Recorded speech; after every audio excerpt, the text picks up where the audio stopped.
Our first storyteller tonight is Roquita Johnson. Although Roquita is a public speaking coach and has a passion for speaking in front of crowds, this is her first time telling a story like this. So you have to really send her the love. It's hard to be first, especially when you're a first timer. In preparation for tonight's show, I asked everybody to tell me about their dream home. Where would they build their dream home if they could build it anywhere in the world? And this is what Roquita said. She said, "While I love the beach and warm weather, just like the next person, my dream home is somewhere I see myself living the majority of the year. So probably not a beach home then," which I feel like is a very pragmatic and sensible approach to this hypothetical situation. But okay. She says, "A beautiful, historic, charming brownstone in the heart of Manhattan would be at the top of my list. It's a mix of the old with the new, and they have a lot of character. And it's New York, so there's always something to do." I thought that was a great answer. A lot of people's dream home. Please welcome Roquita Johnson.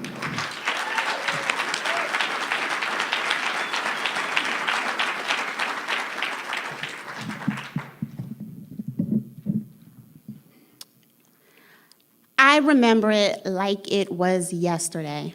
It was 2013, the last week of August, and I was preparing for a meeting with my boss, Trisha, and her boss, Jeff, who was also the CEO of the company. Now, this wasn't unusual. We met every Friday to discuss the status of marketing projects. But this meeting was to be a little different, unbeknownst to me. I walked into Jeff's McMansion-sized, immaculately decorated office, complete with a flat-screen TV on the wall, and sat down across from him. And Trisha sat next to me. I opened up my notebook, prepared to take notes. Trisha turned her freckled face towards me. "So, Ro, we're going to have to let you go." Whoa, I wasn't expecting that. Okay, I can close my notebook now, I thought to myself.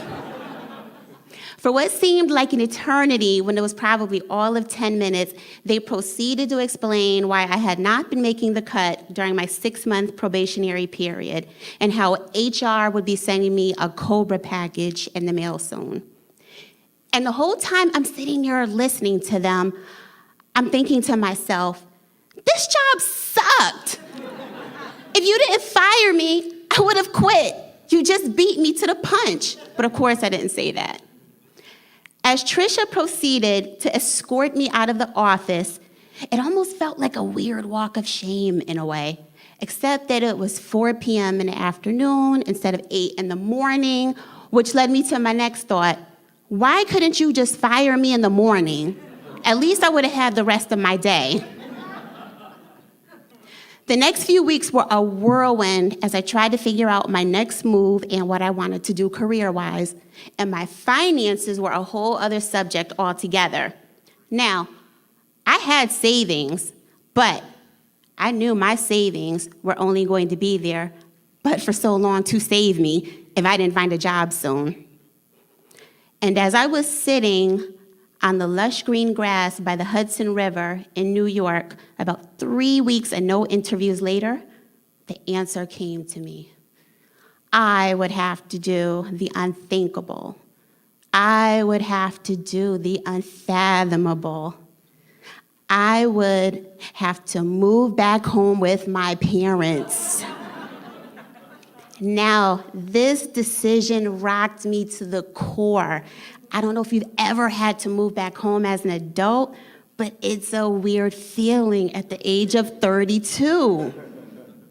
And even though I was so grateful to my parents for letting me come back home, a part of me was still very deeply saddened. I felt like a total failure. Can you imagine packing up your life and having it reduced to a 5x9 storage unit and moving into your younger brother's old bedroom with the glow-in-the-dark stickers still on the ceiling? It's a very surreal feeling. But things did start to look up about 3 weeks later when I landed an office assistant position job at a travel magazine publication. And the pay was amazing if I was a teenager and this was my first job. But an innocent question one day from my boss, Doug, changed everything. Roquita, do you have a current passport? Yes, I do. Do you want to go to St. Lucia? I nearly fell off my chair at work. I've been invited to attend a press trip in St. Lucia, but I can't make it. But you can go in my place. This was to be the first of many press trips I would take in Doug's place. And even though I was traveling to all these exotic places, being an envy of everyone I knew, I still felt so unfulfilled deep down. Not to mention, I was broke. And then one day, it all came to a head. I was sitting on the quilt in my bedroom with the glow-in-the-dark stickers on the ceiling, going over some bills. I realized I had 3 bills that were due that week. I had $20 to my name, and I wasn't going to get paid again until late next week. I had an instant panic attack. I felt so overwhelmed in that moment. I decided to text my friend Nikki, who's one of the most brilliant people I know. I think I've just had my enough is enough day. I furiously texted her. 10 minutes later, she responded, "I'm sorry to hear that. So what are you going to do about it?" And she was right. I could either complain or I could change my situation. That September 2014, I landed a job at a credit union chain in New Haven County. And finally, the crushing financial pressure that I had been feeling for months started to lift. And then just 2 months later, one of the most memorable days of my life happened. I was on a stage in front of 400 people competing in a Toastmasters humorous speech contest against 7 other contestants.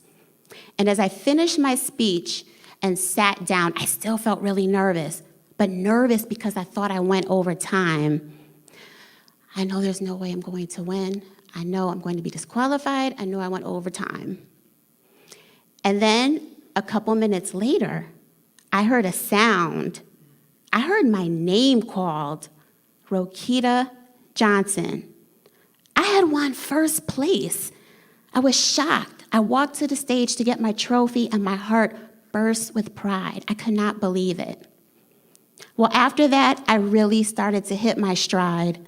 I was tutoring 3 children in public speaking, and I found I really enjoyed the work because it did not feel like work. It felt like a calling. And then the catalyst came one March wintry day when John and Sophia, the parents of these children, said, "You are a teacher. I don't know what you do for your 9 to 5, but you are really good at this." And 6 months later, I became a certified public speaking coach and started a business. My spirit felt fulfilled. I finally felt like I found my calling. I found my way. I found myself. Moving back home was really me moving forward in life. Thank you.